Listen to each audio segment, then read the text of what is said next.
Today we will discuss about the nutrition facts या फिर nutrition information. Nutrition facts या फिर न्यूट्रिशन इंफॉर्मेशन। बेसिकली आज मैं आपको इसके बारे में ब्रीफ बताने वाला हूँ कि जैसे कोई भी आप प्रोडक्ट कोई भी लॉन्च करते हैं तो उसके सबसे पहले आपको क्या निकलवाना पड़ता है, न्यूट्रिशन फैक्ट्स निकलवाने पड़ते हैं। उसमें क्या क्या है, mainly energy, carbohydrate, protein, fat, sodium. Fats में सब चीज़ें आ जाएंगी, trans fat, monofat, unsaturated fat, saturated fat, ये सब चीज़ें आ जाती हैं। बट हम ये सब चीज़ें कराते हैं एक्सटर्नल लैब से। बट हमें ये हम खाली एक्सटर्नल लैब से कराते हैं क्या, हमें पता है कि इसको हम क्रॉस वेरीफाई कैसे कर रहे हैं, उनके रिजल्ट जो उन्होंने दिए वो ठीक है या नहीं, या फिर हम इसको इन हाउस भी अपनी टेस्ट में रिजल्ट्स करके आइडेंटिफाई कर सकते हैं जो रिजल्ट्स हमारे आ रहे हैं उनसे ऑलमोस्ट मैच है या नहीं। ये सब चीज़ों को आज हम ब्रीफली डिस्कस करने वाले हैं इस वीडियो में। तो स्टार्ट करते हैं एनर्जी से। एनर्जी जैसे सभी को पता है आप में से कि ये KCl में निकलती है, कार्बोहाइड्रेट ग्राम में निकलता है, और ये इंक्लूडिंग इसमें चाहे कोई आपका इंटरनली शुगर हो उसमें या एक्सटर्नली डाली गई हो, वो भी शुगर्स भी निकालनी अलग से जरूरी होती है। प्रोटीन ग्राम में निकलेगा, फैट ग्राम में निकलेगा, सोडियम mg में निकलता है। तो आज हम इन चीज़ों को हम लैब में किन तरीकों से निकाल सकते हैं, यहाँ रिजल्ट्स को जो हमें फैक्ट्स आए हैं उनको कैसे क्रॉस वेरीफाई कर सकते हैं, वो मैं ब्रीफली आपको बताता हूँ।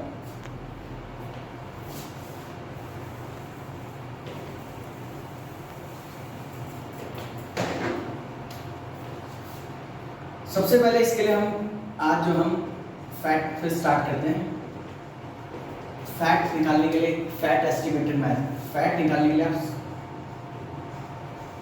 सोल्यूट्स का एस्टिमेशन मेथड यूज कर सकते हैं। इस मेथड को ब्रीफली मैं अपनी नेक्स्ट वीडियो में पूरा उसमें आप मेरे इसमें जाके देख लीजिएगा, आपको पूरा प्रॉपर्ली दिख जाएगा। अप्रॉक्स में आइडिया मैं आपको बता देता हूँ क्या होता है। 4 से 5 ग्राम हम सैंपल लेते हैं, हमारे पास ऑक्सीजन, ये एस्टिमेटेड फैट एस्टिमेशन असेंबली होती है, ये पहले आपको परचेज करनी है, अगर आपके पास नहीं है तो परचेज करनी पड़ेगी। टेस्टिंग मेथड मैं आपको बता देता हूँ। 4 से 5 ग्राम आप सैंपल ले लेंगे। सैंपल को वेट करने के बाद आप उसको जो एन-हेप्टेन हमारी जो असेंबली यूनिट होगी उस मटेरियल को आपने किसी में ले लिया, फिल्टर में लेते हैं बेसिकली हम इसको फिल्टर पेपर में।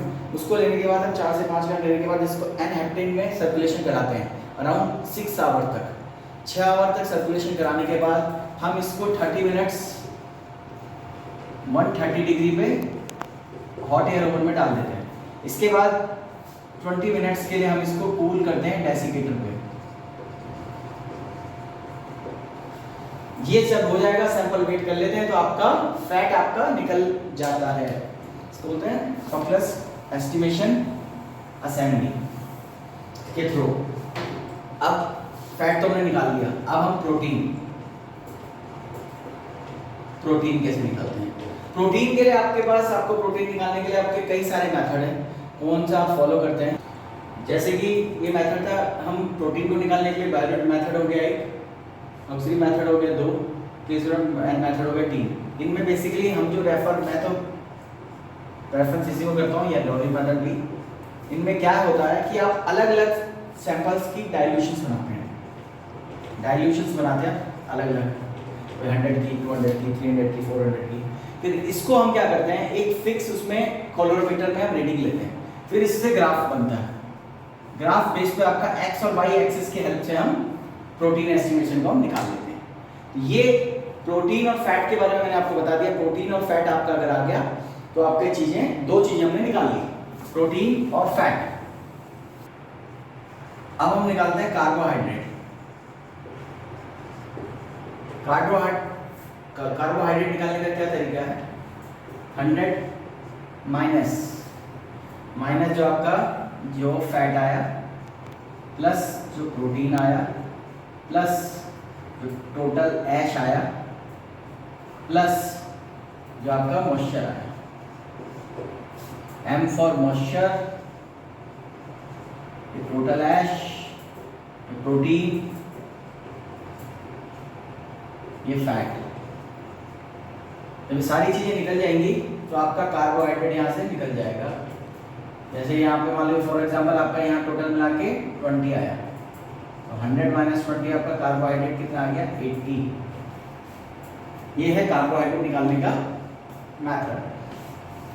एनर्जी निकालने के लिए हमें क्या करना पड़ता है, जैसे कि हमने कार्बोहाइड्रेट में पहले निकाला था, एनर्जी के लिए 9 इंटू में F फॉर फैट, 4 इंटू में पी फॉर प्रोटीन एंड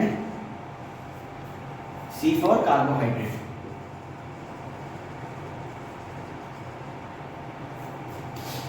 तो मतलब अगर आपका जो भी वैल्यू आ रही है, फॉर एग्जांपल आपका फैट आया था 2 प्लस 4, आपका प्रोटीन आया है 3 प्लस कार्बोहाइड्रेट आया मान लो आपका 40, आपकी कैलकुलेशन क्या हो जाएगी, 9 इंटू में 2 18 प्लस में 4 इंटू में 43, 18 प्लस आपको हो जाएगा 4 3 6 12, ये हो जाएगा आपका हो गया 200 KCAL। अब आपको एक चीज बता देते हैं कि जो कार्बोहाइड्रेट का 1 ग्राम का हो जाता है, कार्बोहाइड्रेट 1 ग्राम बराबर होता है 4 KCAL। कई लोग इससे भी डायरेक्ट कैलकुलेशन निकाल लेते हैं। प्रोटीन 1 ग्राम बराबर 4 KCAL, फैट 1 KCAL बराबर, मान लो आपको इनकी वैल्यूज पता होती है, आपको पता चल गया कि डायरेक्टली कार्बोहाइड्रेट ये भी कहां से निकलता है, इस तरीके से 9 इंटू एफ होता था, फैट होता था, तो इसका 1 ग्राम में 9 KCAL निकला। 4 इंटू में पी होता था, इसलिए इसका 1 ग्राम में 4 KCAL निकला। 4 इंटू में सी होता था, इसलिए कार्बोहाइड्रेट 1 ग्राम बराबर ये निकला। अगर आपको ये इसलिए निकाल देते हैं डायरेक्टली, मान लो आपको कहीं से आपको पहले से वैल्यू पता चल गई, कार्बोहाइड्रेट 40 है और आपका प्रोटीन जो है 3 है और यहाँ पे आपका जो फैट है वो 2 ग्राम है। तो आप डायरेक्ट कैलकुलेशन कैसे निकाल लोगे, सीधे से आप निकाल सकते हो कि यहीं पे इनको सबको आपस में जोड़ दो। ये क्या है, कार्बोहाइड्रेट कितना हो रहा है, कार्बोहाइड्रेट 1 इंटू में 4 हो रहा है, 160 हो गया, तो 4। ये कितना है, प्रोटीन 3 इंटू में 4 होगा 12 प्लस ये कितना हो जाएगा 2 इंटू में 9 18, टोटल इनको कर लो, ये दो मिला दें हो गए 10, हो गए 40, ये हो गया 200। तो ये और ये दोनों को निकालने का तरीका होता है, दोनों मेथड से आप निकाल सकते हो, इससे भी इससे भी। बट आपको ये फार्मूला पता है तो आप इससे निकाल लोगे डायरेक्टली। कई बार ये आपको ये वैल्यूज पता है तो आप इससे निकाल लो, हैं दोनों एक ही चीज, बस उसको हम अलग अलग तरीके से ब्रीफ कर रहे हैं। तो किलो कैलोरी में हमने इसको निकालना होता है, ये हमारा निकाल लिया एनर्जी का। तो इससे क्या होता है, आप क्रॉस वेरीफाई कर सकते हो, आपके पास जो रिजल्ट्स आए हैं वो जो रिजल्ट्स आपके रिपोर्ट्स में हैं और जो आपके आपने कैलकुलेशन वाइज जो आपने निकाला वो रिजल्ट दोनों मैच हो जाएंगे और आपके जो आपको पता लग जाएगा कि रिपोर्ट्स जो आई हुई हैं कहीं इसमें कोई फॉल्ट तो नहीं, क्योंकि देखो एरर्स हर जगह हो सकते हैं, डिपेंड करता है आप उसको कितना क्रॉस वेरीफाई कर रहे हो। अगर आपको सारी चीजें पता होंगी तो आप उससे कोरिलेट कर सकते हो, कोरिलेट करके लिंक कर सकते हो और आराम से उसको निकाल सकते हो। इसके बाद आते हैं मैं आपको बताता हूँ कि जूल में, ये तो KCAL में था, अब इसको अगर मुझे जूल में कन्वर्ट करना हो तो कैसे मैं करूँगा। अब हम कर रहे हैं how to convert joule into calorie. तो इसको बट फार्मूला क्या होता है, 1 कैलोरी बराबर होता है 4.184 जूल। तो मैंने इसको थोड़ा सा टिपिकल बना दिया, मैंने बोला 500 जूल को कैलोरी में कन्वर्ट करो। तो हम कन्वर्ट करने के लिए का फार्मूला यही था, 1 कैलोरी बराबर 4.184 जूल।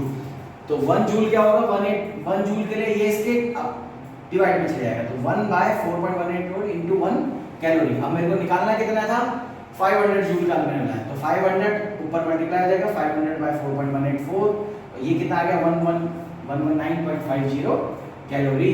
अगर मान लीजिए मेरे को 750 जूल का निकालना होता तो क्या हो जाता, 750 डिवाइड बाय 4.184 कैलोरीज, जो भी आंसर आता x कैलोरीज बराबर ये रिजल्ट हो जाता। तो ये है जी, हमने कन्वर्ट करने का तरीका। आप चाहे कैलोरीज को जूल में कर सकते हैं या फिर जूल को कैलोरीज में कन्वर्ट करने का तरीका, इस तरीके से आप आराम से इसको निकाल सकते हैं जो भी आपके रिजल्ट्स आ रहे हैं, और उसको जूल में भी रखना है। बट अब एज पर न्यू रूल आपको सारी यूनिट्स एनर्जी की किलो कैलोरीज में ही होनी जरूरी है। फ्रेंड्स, अगर वीडियो आपको अच्छी लगी हो तो प्लीज़ लाइक करें, शेयर करें, सब्सक्राइब करें, क्योंकि आपके लाइक शेयर सब्सक्राइब करने से हमें मोटिवेशन मिलता है और मोरल सपोर्ट मिलता है। सो प्लीज़ आप चैनल को सब्सक्राइब करना बिल्कुल ना भूलें। Okay, thank you friends, bye.